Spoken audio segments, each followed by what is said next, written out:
역대상 15장 25절에서 29절까지의 말씀입니다.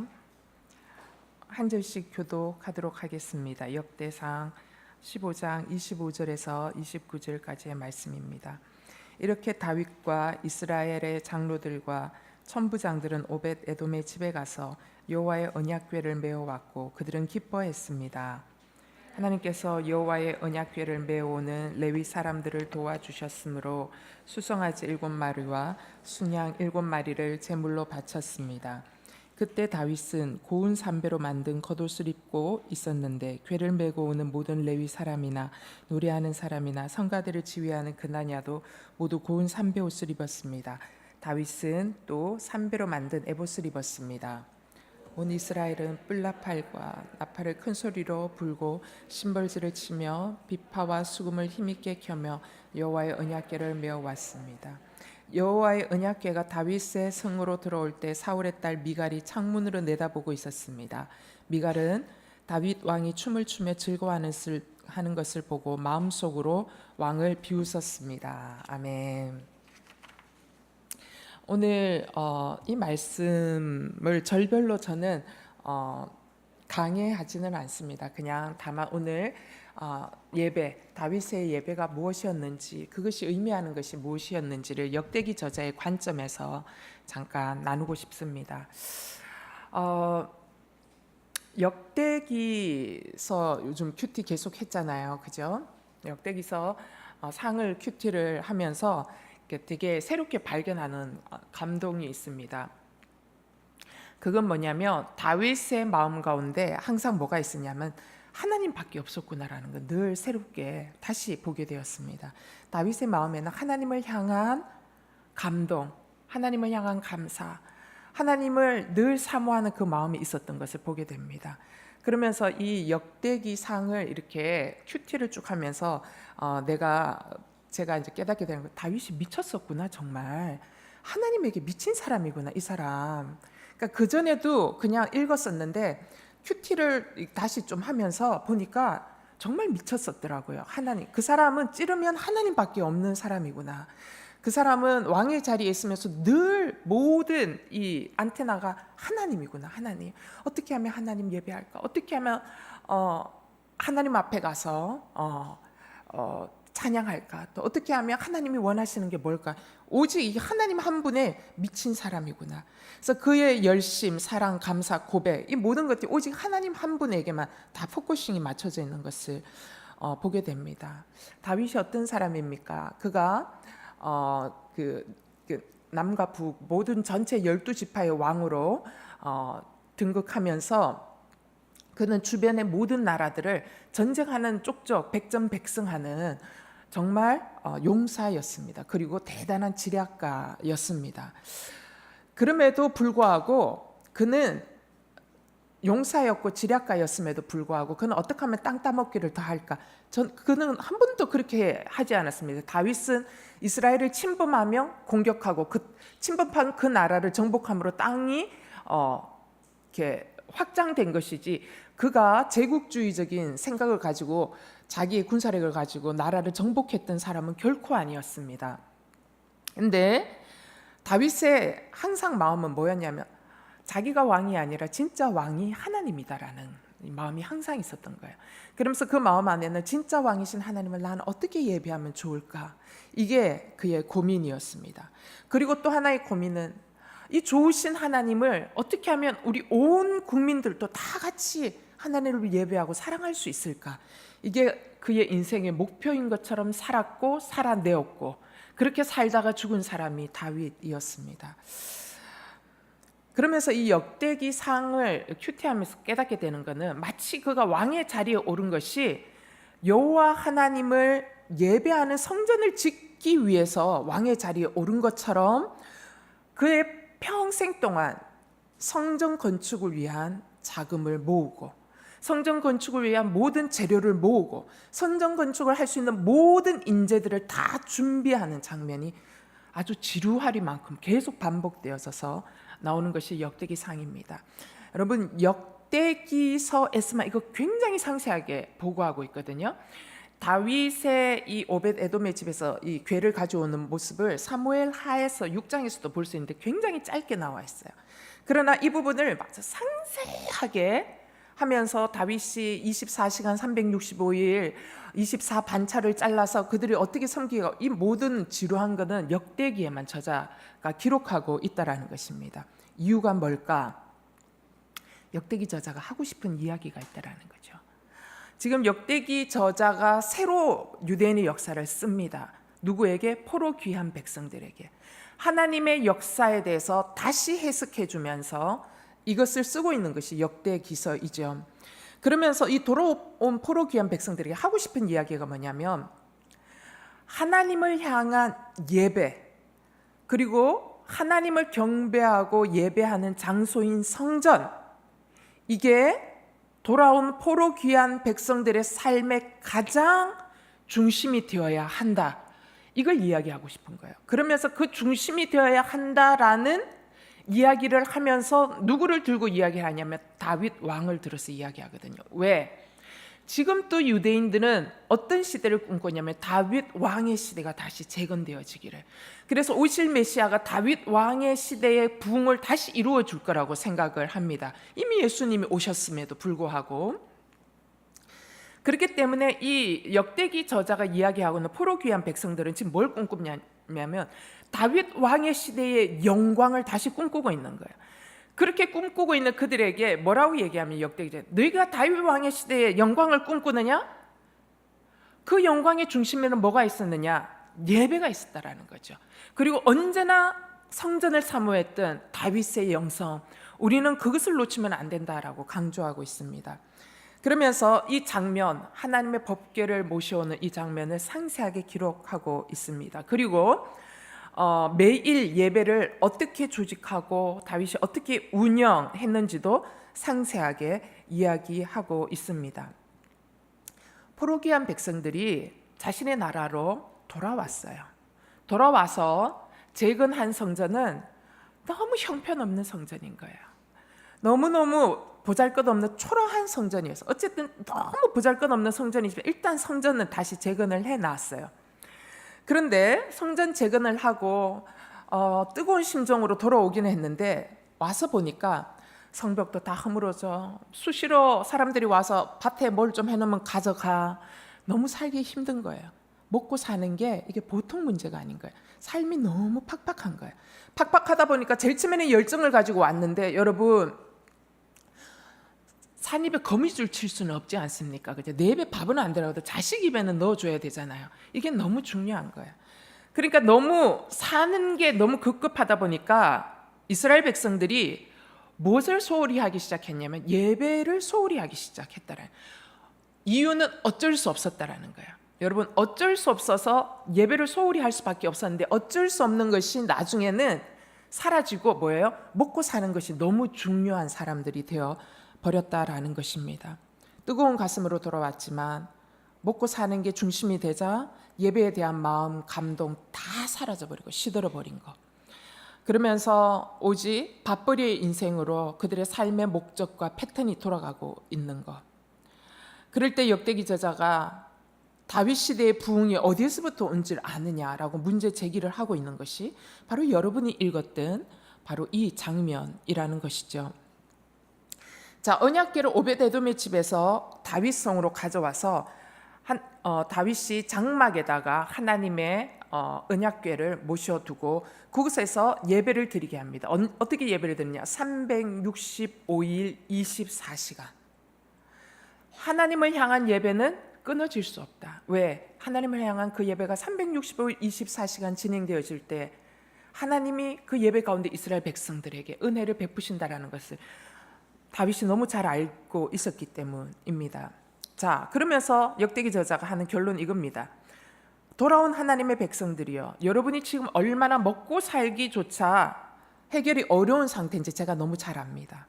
그러나 우리가 진짜 회복될 수 있고 부흥될 수 있는 것은 먹고 사는 것을 열심히 사는 그것에 있지 않습니다. 지금 우리에게 필요한 것은 뭐냐? 다윗 왕이 이 땅의 백성들에게 꼭 주고자 했던 바로 그 예배를 회복하는 것이 우리에게 필요합니다. 그 예배가 회복되어지면 우리의 삶의 자리도 회복되어질 수 있습니다. 그러므로 하나님을 예배하는 삶을 여러분 인생의 중심으로 삼으십시오. 이게 역대기 저자가 말하는 요점입니다.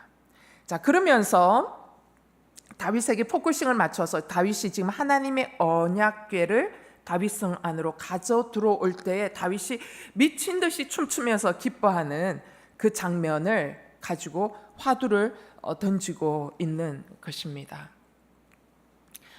다윗이 왜 자신의 왕의 품격과 체면, 고상함 이것을 다 버리고 하나님 앞에서 춤추면서 찬양했냐라는 거죠. 왜 이 부분에 대해서 역대기 저자는 사무엘하가 기록했던 것을 다시 가져와서 예배를 만들어가는 다윗의 첫걸음으로 조명을 하고 있냐라는 거죠. 그 첫 번째 이유는 역대기 저자가 뭘 강조하고 싶었냐면 하나님을 갈망하는 예배자의 마음이 어떠해야 하는지를 말하고 싶었기 때문입니다. 지금 돌아온 유대 포로 귀한 백성들에게 그것을 이야기하고 싶은 거죠.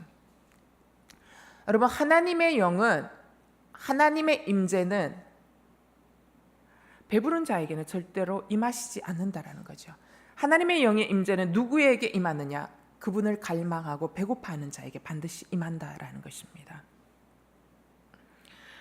따라서 하나님의 임재를 누리기 위해서 우리가 반드시 해야 할 일은 뭐냐? 예배 가운데 쏟아지는 하나님의 임재의 은혜를 향해서 어떻게 장독대의 뚜껑을 열고 쏟아지는 은혜의 단비를 내 장독대 안에 그 은혜의 단비가 흘러가도록 뚜껑을 열어두는 작업이 우리에게 필요합니다. 열어두면 물이 채워질 수밖에 없는 거죠. 그러나 닫아두면 한 방울의 물도 들어갈 수 없습니다. 이게 뭐냐? 하나님을 기다리는 우리의 자세가 굉장히 중요하다라는 것을 이야기하고 있습니다. 여러분, 우리의 자세가 좋지 않으면 아무리 좋은 조건 속에 예배하고 있어도 하나님의 은혜의 담비는 단 한 방울도 우리는 누릴 수가 없다라는 것입니다. 이게 지금 누구를 통해서 이야기하고 있냐? 미가를 통해서 이야기하고 있습니다. 지금 다윗성 안에 바깥에 있는 모든 회중과 다윗에게는 지금 뭐가 내리고 있어요? 하나님의 은혜의 단비가, 하나님의 영광에 충만한 그 영광의 단비가 쫙쫙 내리고 있는 거예요. 쫙쫙 내리고 있어도 미갈처럼 창가에서 예배하는 자를 구경하는 태도로 있는 사람은 그 성령의 단비를 누릴 수 없다라는 것이죠. 여러분, 미갈이 봤을 때 바깥에서 사람들이 기뻐하고 다윗이 미친 듯이 춤추는 그 모습, 성령의 단비에 적셔진 사람들이 기뻐하는 모습, 그리고 그 단비를 맞아서 즐겁게 춤추고 하늘을 향해서 뛰어다니는 그 모습이 그저 뭐예요? 경거망동이고 웃기는 일로밖에 보이지 않는다라는 것이죠. 따라서 미갈처럼 자신의 체면이 너무나도 중요한 사람은 절대로 하나님의 임재를 경험할 수 없다라는 것입니다. 왜? 미갈에는 하나님의 임재를 사모하는 마음이 없었기 때문에. 미갈이 가장 중요한 건 하나님이 중요한 게 아니라 사람의 눈이 너무 중요해요. 여러분, 이 영성이 어디에서 온 줄 알아요? 그 아버지 사울에게서부터 온 거예요. 사울은 하나님이 지적해도 하나님의 눈이 중요하지 않아서 그는 언제나 사람의 눈이 중요했어요. 사울 안에는 예배하는 예배자의 영성이 없었거든요. 그러니까 그 예배하지 아니하는 그 영성이 그대로 사울의 딸 미갈에게 그대로 전수되어져 있는 것을 보게 됩니다. 여러분, 하나님은 반드시 당신을 향하여 배고픈 자들만 먹이시는 분이십니다. 그러므로 하나님을 향한 우리의 자세는 언제나 갈망이어야 합니다. 왜 역대기 저자가 이것을 이야기하느냐? 이스라엘 백성들이 지금 돌아온 유대 포로 귀한 백성들이 먹고 사는데 너무 급급하죠. 그리고 얘기합니다. 왜 예배하지 않냐? 사는 게 너무 급급하니까 당장 지금 예배하러 갈 시간이 없다. 나는 지금 먹고 살아야 하는 거 이쪽 저쪽 나는 뛰어댕겨야 된다 라고 이야기를 했을 때 역대기 저자가 얘기하고 싶은 거 뭐예요? 당신이 정말 여호와를 갈망하는 갈망이 없기 때문에 당신은 더 갈망하는, 더 중요한 것을 향해서 쫓아다닐 수밖에 없다. 중요한 것은 당신 안에 여호와를 갈망함이 없기 때문에 당신은 예배할 수 없다라는 것을 다윗의 이 모습을 통해서 지적해 주고 싶었다라는 것이죠. 시편 107편 9절의 말씀입니다. 같이 읽겠습니다. 시작. 그분이 목마른 영혼들에게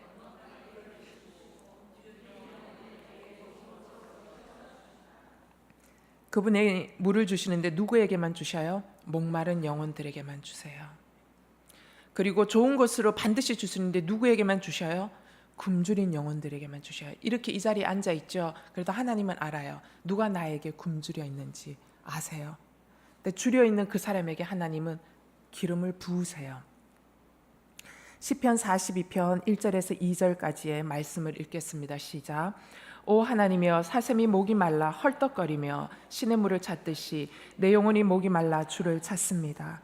내 영혼이 하나님을, 살아계신 하나님을 목말라 합니다. 내가 언제 나아가서 하나님을 뵐 수 있겠습니까? 아멘. 이 시편을 신학자들은 두 가지로 이야기합니다. 바벨론 포로 시대, 포로로 잡혀갔던 그 시대에 쓴 시다. 또 하나는 뭐냐면 다윗이 압살롬의 반역을 피해서 도망 다닐 때 여호와의 성전에 가서 예배 드리는 것을 사모해서 쓴 시다라고 이야기하고 있습니다. 자, 어쨌든 이게 만약에 압살롬의 반역을 피해서 도망 다닐 때 쓴 다윗의 시다라고 생각하면 이 내용은 어떤 거냐? 여기 지금 사슴이 등장하지 않습니까? 여러분, 사슴은 많은 동물들 중에 유난히 심장이 뜨거운 동물이 사슴이래요. 그래서 심장이 뜨겁기 때문에 사슴의 특징은 물을 자주 마셔야 해요. 저희 강아지 물을 자주 마시는데 요즘 심장이 뜨거워서 그런가 봐요. 심장이 뜨거워서 물을 자주 마셔야 된대요. 그런데 이스라엘이라는 나라의 특징은 건기에 물이 없지 않습니까? 그러니까 이 물을 자주 마시지 않으면 죽을 수밖에 없는 게 사슴의 특징인데, 근데 건기에 물 찾는 것이 어려우니까 사슴의 모든 안테나는 어디에 있냐면 코가, 그죠? 물 냄새를 향해 있다라는 거예요. 물 냄새가 어디 있지? 마치 하나님의 임재가 어디에 계실까? 막 이 다윗이 하나님의 임재를 사모하는 것처럼 사슴은 그 물 냄새를 끊임없이 찾아다닌다라는 것이죠. 물 없으면 죽으니까요. 또 특징 하나가, 사슴의 특징 하나, 요 식도가 아주 셀로판지처럼 얇다라고 얘기해요. 그래서 이제 물이 없으면 이게 물을 먹지 않고 건조해지면 이게 들러붙어서 죽게 된다라고 이야기를 해요. 그렇기 때문에 사슴에게는 물은 생명줄인 거예요. 생명줄. 다른 동물들도 마찬가지지만 특별히 사슴에게는 그러하다라는 것이죠. 그런데 이 사슴을 다윗은 누구로 지금 비유해서 얘기해요? 자기가 사슴이다라고 이야기하는 거예요. 어떻게 해요? 지금 하나님의 성전에서 드리는 예배를 지금 드리지 못해서 죽을 것만 같은 이 영적 공고함을 지금 다윗이 자신이 사슴이 되어 표현하고 있다라는 것입니다. 여러분, 이렇게 다윗은 언제나 하나님을 향한 예배의 갈망이 항상 있었다라는 것이죠. 그렇기 때문에 그는 지금 예배 받으실 하나님 임재의 상징인 언약궤가 다윗성에 들어올 때 그 감격은 이루 표현할 수 없었다라는 것입니다. 사슴이 물을 찾아서 전력을 다해서 달려가듯이 하나님을 향해 전력을 다해서 미친 듯이 감격의 춤을 출 수밖에 없었다라는 것이죠. 근데 하나님이 그런 다윗을 사랑했어요. 그리고 그런 다윗의 예배를 언제나 연락하셨어요. 그리고 그런 다윗의 갈망을 하나님은 늘 충만하게 채워주셨다라는 것입니다. 그래서 주님의 임재를 갈망했던 그 다윗의 그 하나님의 임재를 갈망하는 그 갈망이 그로 하여금 선한 왕으로 살도록 했던 굉장히 큰 동인이었다라는 것이죠. 그리고 평생 그가 여호와 하나님을 예배하는 왕으로 살게 했습니다. 그리고 그 왕의 예배의 영성이 흐르고 흘러서 이스라엘 모든 백성에게 흘러가서 어떻게 돼요? 이스라엘의 전 세대가 하나님의 놀라운 은혜의 축복을 누리는 세대가 되어질 수 있었다라는 것이죠. 이걸 포로귀한 백성들에게 이야기하고 싶었던 거예요. 하나님을 향한 갈망, 예배를 향한 갈망이 지금 돌아온 포로귀한 백성들인 우리에게 진짜 필요합니다. 예배하지 않으면 우리는 사슴처럼 죽을 수밖에 없는 인생입니다. 그러므로 우리는 어떻게 해요? 하나님을 갈망하는 다윗처럼 예배자의 갈망을 우리는 회복해야만이 우리는 다시 살아날 수 있습니다. 이게 예배자 다윗을 통해서 하고 싶었던 역대기 저자의 첫 번째 메시지죠. 두 번째 메시지는 뭘까? 두 번째 메시지는 역대기 저자가 하고 싶었던 것은 진정한 부흥을 주시는 그분이 임하실 때 일어난다. 이게 하고 싶은 메시지입니다. 다윗의 삶은 하나님 그분으로 인해 부흥을 경험했던 인생입니다. 그래서 다윗은 하나님을 예배하는 자에게 하나님이 부으시는 한량없는 은혜가 무엇인지 너무너무 잘 아는 사람이죠. 이게 언제부터 시작되었냐? 다윗의 어린 시절부터 시작되었습니다. 다윗이 목동으로 들판에 나가서 생활합니다. 다윗이 가정에 막둥이로 태어났잖아요. 그런데 아버지가 신경을 안 써요. 엄마도 신경을 안 써. 그래서 가장 험한 일을 막둥이가 나가서 죽든지 말든지는 상관 안 한다. 이런 인생이었던 거예요, 집에서. 그래서 들판으로 보내져서 추위와 더위 그리고 온갖 위험에 노출되어서 살아가야 했었던 사람입니다. 이 10대 시절 목동 이 다윗이 굉장히 척박한 환경 속에서 살아내어야 했기 때문에 그는 누구를 의지했냐면 오직 하나님만을 의지했습니다. 왜? 부모조차 그에게 관심 갖지 않고 죽든 살든 상관없이 대했기 때문에 들판으로 버려진 아들, 그가 유일하게 마음을 붙들고 자신의 마음을 쏟을 수 있는 유일한 보호자는 하나님 한 분밖에 없었다라는 것이죠. 이게 다윗에게는 굉장히 큰 축복이었습니다. 의지할 대상이 세상에는 그 어떤 누구도 없었기 때문에 다윗은 간절하게 하나님을 붙들었습니다.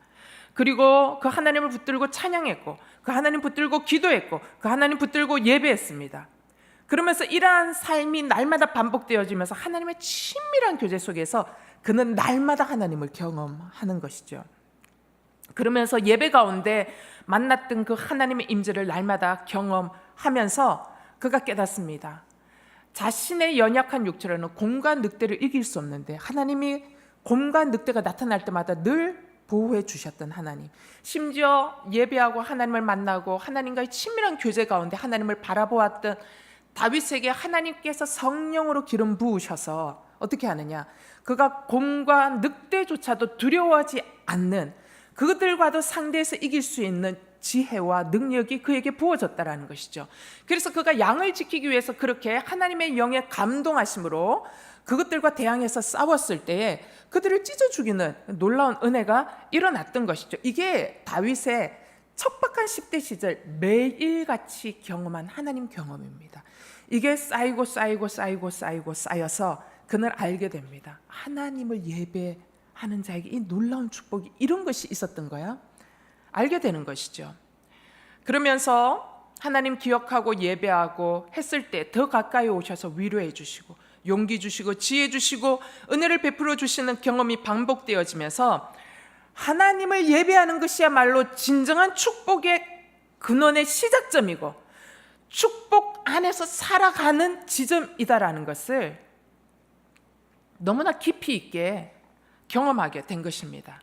그래서 그는 여호와 하나님만을 사랑하고 여호와 하나님만을 예배하는 사람으로 끊임없이 성장되어진 것이죠.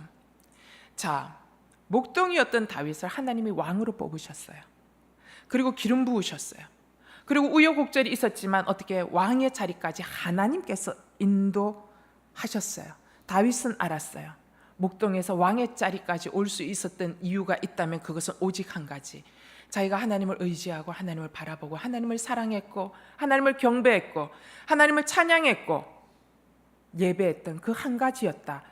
그거 한 가지가 나로 하여금 목동에서 왕이 되게 했다라는 사실을 그는 부인할 수 없었던 것이죠. 그게 역대상 17장 7절에서부터 8절까지의 말씀에 나와 있습니다. 다 같이 읽겠습니다. 시작. 그러니 내 종 다윗에게 말하여라.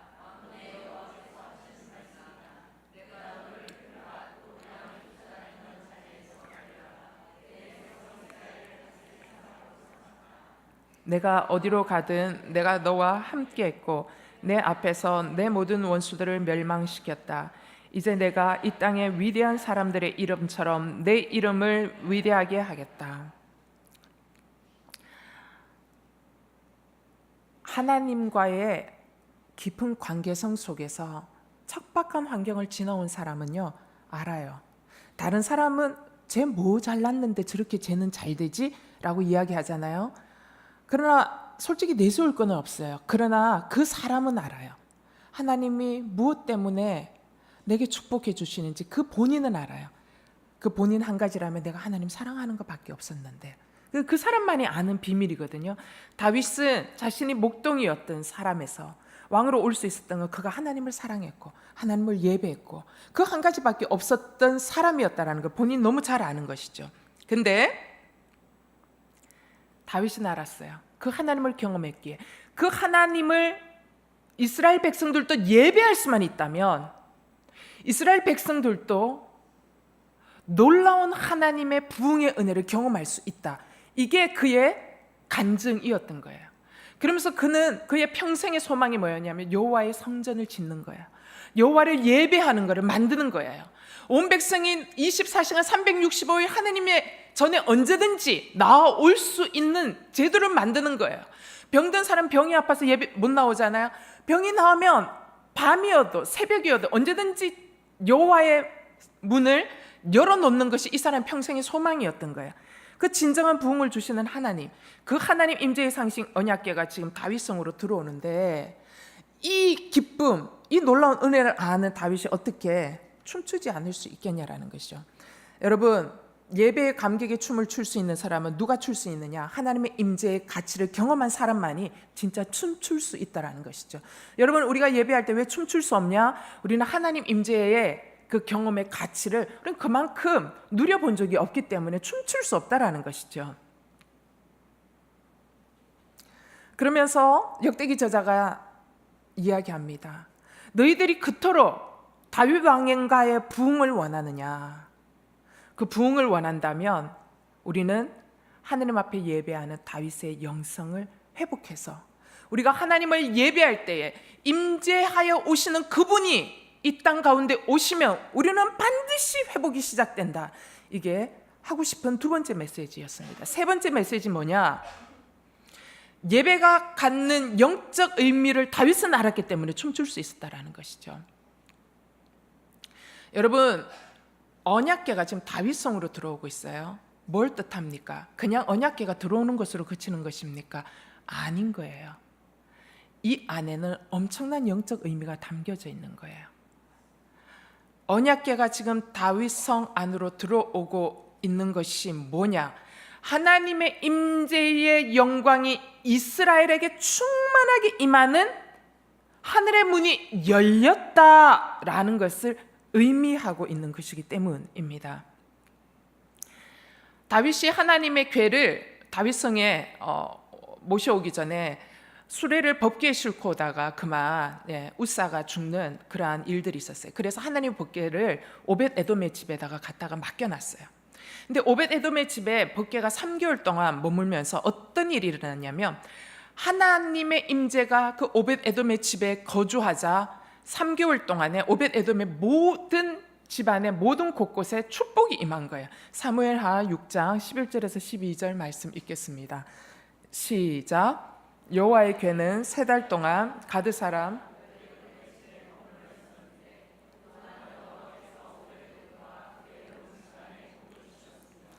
그때 다윗 왕은 여호와께서 지방과 그가 가진 모든 것에 복을 주셨다 하는 말을 듣게 됐습니다. 그래서 다윗이 기뻐하면서 내려가 오벳에돔의 집에서 하나님의 궤를 모셔다가 다윗성에 두었습니다. 다윗은 알았어요. 경험적으로 알았어요. 예배할 때 하나님 축복해 주신다. 진정으로 예배할 때 하나님 그 사람을 기억하신다라는 걸 알았어요. 그래서 하나님의 언약궤를 다윗성 안에 모셔오고 싶었던 사모함이 늘 있었던 거죠. 그런데 모셔오다가 사고가 생기지 않습니까? 수레에다가 실름 바르면 그런 사고가 생긴 거죠. 그러고 나서 다윗이 모세가 정한 규례대로 성경을 찾아서 발견하고 그 핫자선의 어깨에다가 메고 가져오게 됩니다. 자, 어쨌든 오벳 에돔의 집에 여호와의 언약궤가 있어요. 하나님이 그곳에 임재하여 계신 것이죠. 하나님이 임재하여 계신 그곳에 어떤 일이 있었느냐? 오벳 에돔의 집에 영광의 하늘문이 열린 거예요. 영광의 하늘문이 열리면서 오벳 에돔의 삶과 가족 구성원들 한 사람 한 사람에게, 오벳 에돔에 속한 들에 있는 것들, 집 안에 있는 것들, 사람에게, 가축에게, 모두에게 뭐예요? 하나님의 임재의 영광이 임해서 뭐예요? 놀라운 하나님의 축복이 그 가정 가운데 임한 거예요. 이거 오벳 에돔이 그 이전에도 경험해 보지 못했고 이후에도 경험해 보지 못했 놀라운 사건이었던 거예요. 이게 얼마나 놀라운 사건이었는지 그 주변에 사는 모든 사람이 알았어요. 내가 쟤네 집을 아는데 쟤네 집이 저렇게 잘 된 적이 없었는데 웬일이래? 봤더니 사람들이 다 여호와의 임재가 저곳에 있으니 이 놀라운 일들이 일어나는 거다. 이게 다윗 왕에게 소식이 전해집니다. 근데 여러분, 너무 재밌는 거는 뭐냐면, 그래서 다윗 성으로 갖고 오잖아요. 근데 이후에 오벳 에돔이 위치가 너무 재밌어요. 오벳 에돔이 그 이후에 그가 궤 앞에서 문을 지키는 문지기가 되었음을 발견하게 돼요. 역대상 15장 24절에 보면 이렇게 나와 있어요. 오벳 에돔과 여이야도 역시 궤 앞에서 문을 지키게 했습니다.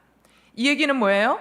오벳 에돔이 하나님의 임재가 있는 그곳에는 하늘을 향한 하나님의 영광의 문이 열리는 곳이구나 자기가 경험했어요.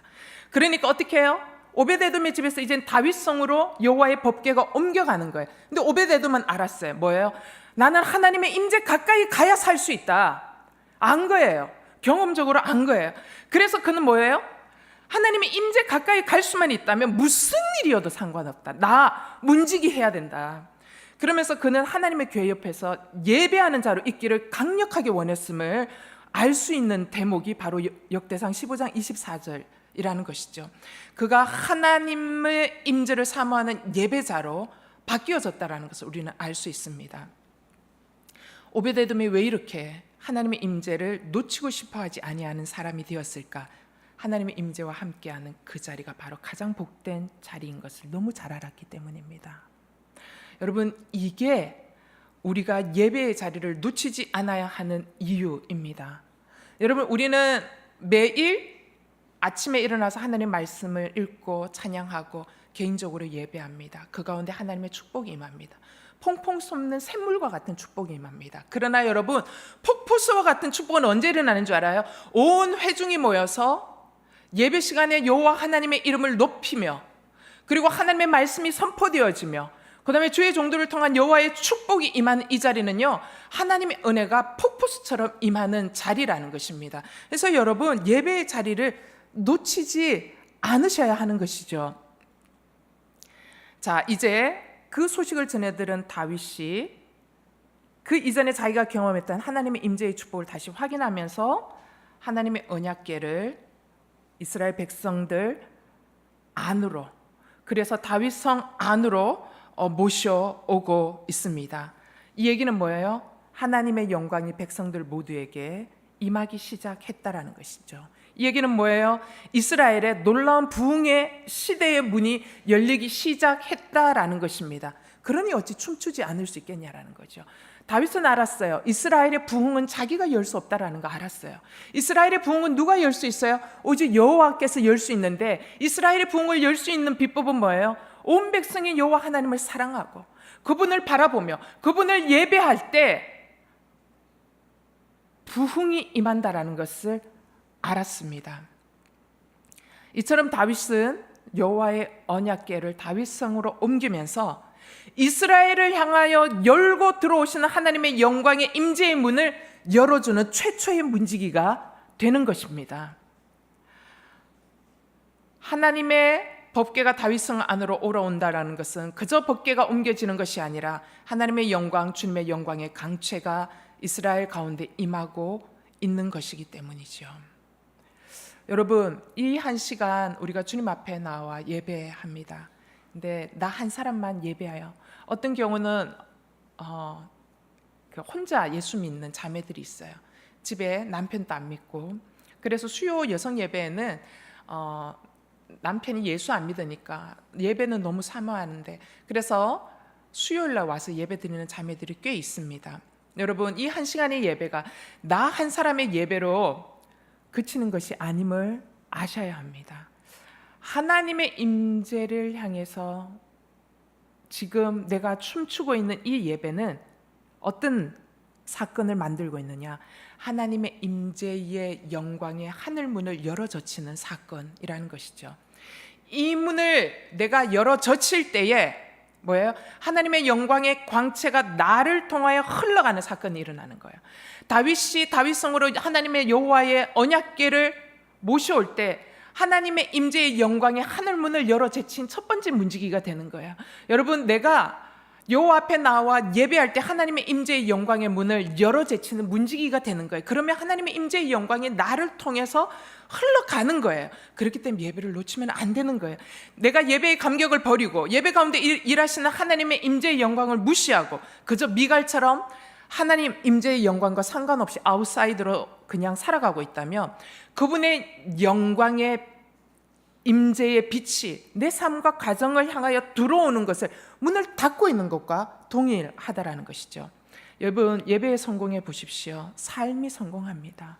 여러분, 예배에 성공해 보십시오. 여러분 얼굴 빛이 달라집니다. 마음 자세도 달라집니다. 왜 그렇습니까? 여러분은 어제나 오늘이나 늘 똑같은 사람이에요. 그러나 예배에 성공하면 우리의 얼굴빛이 달라지고 우리의 마음 태도가 달라질 수 있는 이유는 뭐냐면 하나님의 임재의 영광의 문을 우리가 열어 젖혔기 때문에 그분의 임재가 내 안에 흘러왔기 때문에 내가 달라지기 시작하는 것이죠. 오순절 마가다락방 사건에 성령 임재의 사건이 있었습니다. 그 사람들이 예수 그리스도의 말씀을 붙들고 예루살렘을 떠나지 않고 전심으로 모여서 성령이 임할 때까지 기도했습니다. 하나님의 영광의 임재를 갈망하며 그들은 간절히 기도했습니다. 그리고 마침내 오순절을 날 때 하나님의 임재의 영광이 그들 가운데 임했습니다. 뭐예요? 이들의 갈망이, 여호와의 임재의 영광을 갈망하는 이들의 갈망이 하나님의 임재의 영광의 문을 열어 젖힌 거예요. 그리고 어떤 일이 일어났습니까? 하늘로부터 임한 성령의 충만한 임재의 영광이 그들 가운데 가득했습니다. 그래서 온 집안에 성령이 가득했다라고 얘기했습니다. 집안에만 있었습니까? 그들은 성령의 임재의 영광의 가득함을 받고 어떻게 했어요? 거리로 뛰쳐나갔습니다. 거리로 뛰쳐나가서 뭐예요? 예수 그리스도는 살아계신다. 하나님은 살아계신다. 하나님의 임재의 영광이 오늘 우리 가운데 임했다라고 오순절 사건을 전하기 시작합니다. 그리고 예수 그리스도의 사건을 전하기 시작합니다. 그랬더니 그 임재의 영광이 어디로 흘러갑니까? 예루살렘에 가득하게 되었습니다. 예루살렘에만 있었습니까? 그 열어 젖힌 하나님의 임재의 영광이 어디까지 올라갑니까? 아시아에 사는 모든 유대인과 헬라인들이 다 주의 말씀을 듣게 되는 놀라운 사건으로까지 확장되어졌다라는 것이죠. 여러분, 누군가 전심으로 기도하며 하늘의 문을 발견했고 목숨을 걸고 그 하나님의 임재의 영광의 문을 열어 젖힌 것이죠. 그랬을 때 그 하나님의 임재의 영광이 흘러들어와 아시아 전역까지 흘러가게 된 것입니다.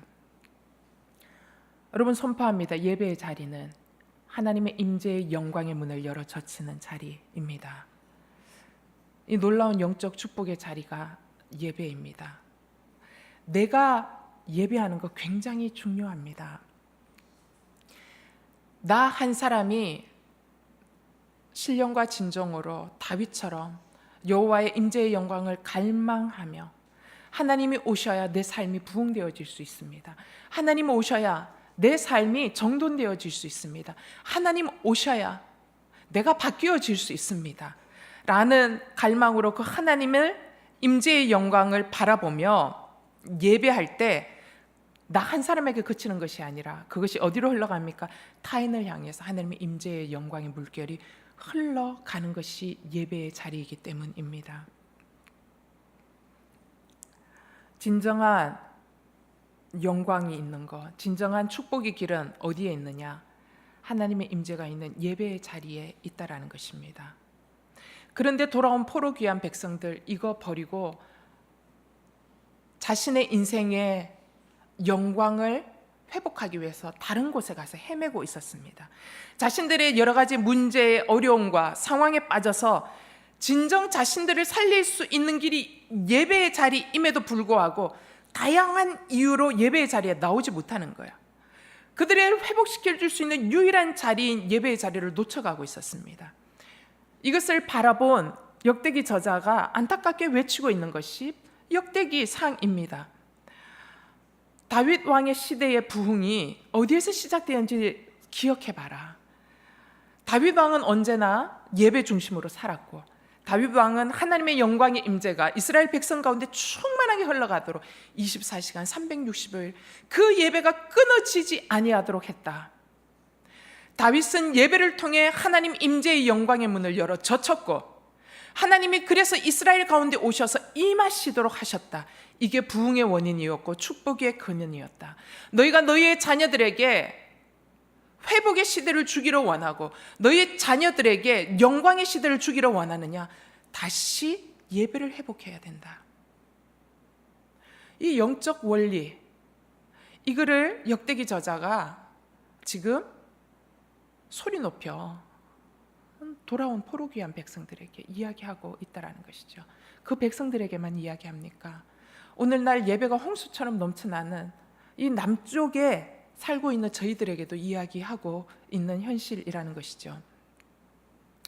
저는 우리가 살 수 있는 길은 예배에 있다고 믿습니다. 우리가 다윗처럼 예배자의 자리에 서서 하나님의 영광이 이 땅에 임하실 수 있도록 성문을 열어 젖힐 때에 하나님의 영광이 내 안에 흘러들어오고 내 가정 안에 흘러들어오고 이 나라에 흘러가게 되는 것이죠. 따라서 이 시대에 우리가 해야 할 또 하나의 사명은 뭐냐? 무너져가는 예배를 내 안에서부터 다시 회복하셔야 합니다. 그래서 하나님 앞에 드리는 예배가 다윗처럼, 그리고 오벳 에돔처럼 여호와의 언약궤 곁을 떠나지 않겠다라는 갈망으로 예배를 사모하셔야 돼요. 그래야 하나님의 영광이 교회와 도시와 우리의 삶 가운데 흘러 넘치도록 할 수 있다라는 것이지요.